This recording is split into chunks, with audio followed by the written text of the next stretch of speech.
आदाब, नमस्कार, स्वागत है आपका। मैं हूं आपके साथ शफ़ान अंसारी। दोस्तों, इस वक्त हिंदुस्तान और पाकिस्तान एक दूसरे के सामने खड़े हुए हैं और दोनों तरफ से ही जंग और हमले करने की बातें की जा रही हैं।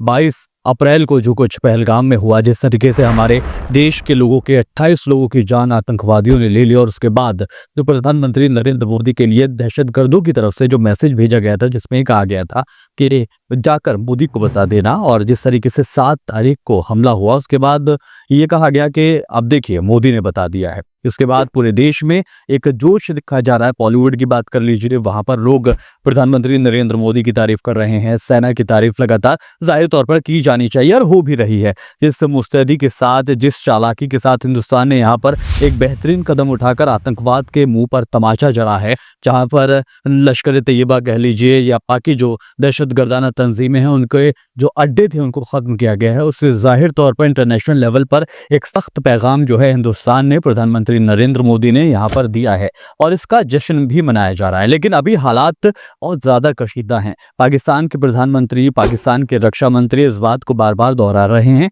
कि वो इस हमले का जवाब देंगे, क्योंकि ये उकसावे वाला हमला था। पाकिस्तान की जो बात अगर देखी जाए तो पाकिस्तान लगातार इस बात को दोहरा रहा है कि उसने किसी तरह का कोई हमला नहीं किया है, और वो कई सबूत देने की भी बातें कर रहा है। लेकिन हिंदुस्तान ये सीधे तौर पर कह रहा है कि सीमा पार से जो भी गोलीबारी होती है, हमेशा से ही पाकिस्तान का हाथ उसके पीछे रहा है। पाकिस्तान में जो पॉलिटिकल है, दहशतगर्दाना तंजीमें हैं, उनका हाथ इसके पीछे रहता है, और इसीलिए पाकिस्तान को एक बार सबक सिखाना बहुत जरूरी भी था। और यहाँ पर एक सही मौके पर प्रधानमंत्री नरेंद्र मोदी ने यहाँ पर सबक सिखाया भी है।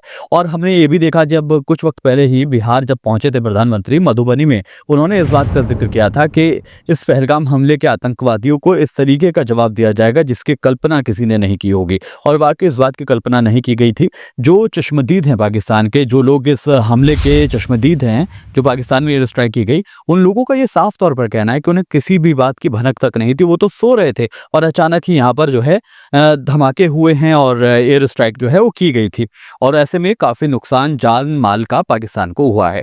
अब ये सारी बातें ठीक है, यहाँ पर हिंदुस्तान का मनोबल हाई है, जोश हाई है, सेना का जोश हाई है, प्रधानमंत्री नरेंद्र मोदी का जोश भी हाई है, और होना भी चाहिए। कैबिनेट की मीटिंग हुई, खुद जो विपक्ष है उसके नेता भी लगातार इस बात को कह रहे हैं कि इस हालात में हम सरकार के साथ, प्रधानमंत्री नरेंद्र मोदी के साथ कंधे से कंधा मिलाकर खड़े हुए हैं।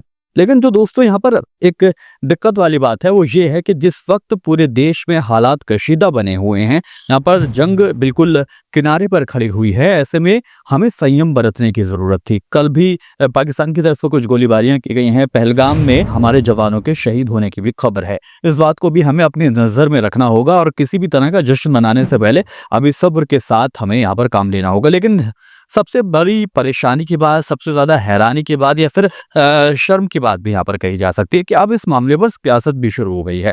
देश के कुछ शहरों में, चाहे आप मुंबई के दादर की बात कर लीजिए, आप मध्य प्रदेश के रीवा की बात कर लीजिए, आप उत्तर प्रदेश के लखनऊ की बात कर लीजिए, इन जगहों पर कुछ पोस्टर्स लगाए गए हैं जिसमें सेना की जो साहस है उसका जिक्र किया गया है, और प्रधानमंत्री नरेंद्र मोदी के फैसले की तारीफ की गई है। यहाँ पर अब तक सब ठीक है, लेकिन दिक्कत इन पोस्टर्स में यह है कि यहाँ पर प्रधानमंत्री नरेंद्र मोदी को एक योद्धा के तौर पर पेश किया जा रहा है। आप इन तमाम पोस्टर्स को अगर आप देखेंगे तो आप गौर करेंगे कि किसी भी पोस्टर में सेना का या सीडीएस, जो तीनों ही सेना के चीफ हैं, उनका फोटो हो सकता था, या फिर तीनों सेनाओं के भी अगर चीफ के फोटो आप लगाते तो वो भी बेहतर रहता। लेकिन यहाँ पर फौज का बहुत ज्यादा जिक्र नहीं है। डायलॉग्स लिख देना या फौज की बातें कर देना, लेकिन फौज का कोई जिक्र ना करना, ये कहीं ना कहीं काबिल एतराज चीज जो है वो नजर आती है। यहाँ पर तमाम पोस्टर्स में सिर्फ प्रधानमंत्री नरेंद्र मोदी को एक हीरो के तौर पर पेश किया गया है, एक योद्धा के तौर पर पेश किया गया है, और बाकायदा आर्मी के सूट बूट में प्रधानमंत्री नरेंद्र मोदी नजर आ रहे हैं। यहाँ पर काफी लोग इस पर ऐतराज कर रहे हैं। बहुत से लोग ये कह रहे हैं कि इस पर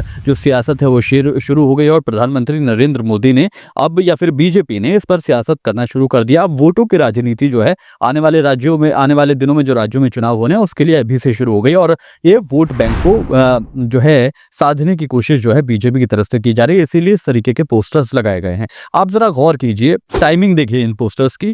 परसों रात हमला होता है, कल सुबह होते होते इस हमले की खबर जो है आप तक, हम तक, तमाम लोगों तक पहुंचती है, और कल से लेके रात तक के वक्त में ही ये पोस्टर्स लगने शुरू हो जाते हैं। और सुबह जब आज 8 तारीख में जब हम देखते हैं तो पोस्टर्स लगे हुए होते हैं।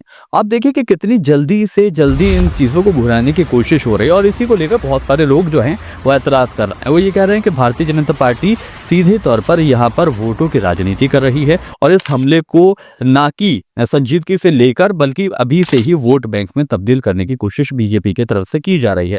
बहुत सारे लोग सोशल मीडिया पर अपनी अलग अलग राय अपनी है। आप लोगों की भी राय अपनी हो सकती है कि क्या वाकई में जहां पर सेना हमेशा लड़ती आई है और अभी भी लड़ रही है और ऐसे कशीदा हालात में जब पाकिस्तान की तरफ से भी जवाबी कार्रवाई हो सकती है, ऐसे वक्त में अगर इस तरीके के पोस्टर लगाना क्या ये जल्दबाजी नहीं है? और अगर पोस्टर लगाए भी जाते हैं और फौज का ज्यादा जिक्र उसके अंदर ना करना, क्या यहाँ पर इस बात की बात जो है आपको क्या हजम होती है? क्या वाकई में ये बिल्कुल ठीक है कि फौज का जिक्र भी ना किया जाए और सिर्फ बीजेपी को ऐसे पेश किया जाए, पीएम मोदी को ऐसे पेश किया जाए कि ये खुद जाकर वहां पर हमला करके आए थे? आप सोचिएगा जरूर। और अगर आपको ये वीडियो पसंद आया तो वीडियो को लाइक करें और आप अपनी राय भी इस पर दे सकते हैं। क्या पोस्टर लगाना और उसमें सेना का जिक्र करना सही है या नहीं? आप अपनी राय दे सकते हैं। आप अपनी राय के लिए खुले दिल से अपनी बात को यहाँ रख सकते हैं। फिलहाल मेरे साथ इस वीडियो में इतना ही। वीडियो पसंद आया तो वीडियो को लाइक करें, शेयर करें और हमारे चैनल को और हमें सपोर्ट करने के लिए चैनल को सब्सक्राइब करना बिल्कुल ना भूलें। फिर होगी मुलाकात। नमस्कार।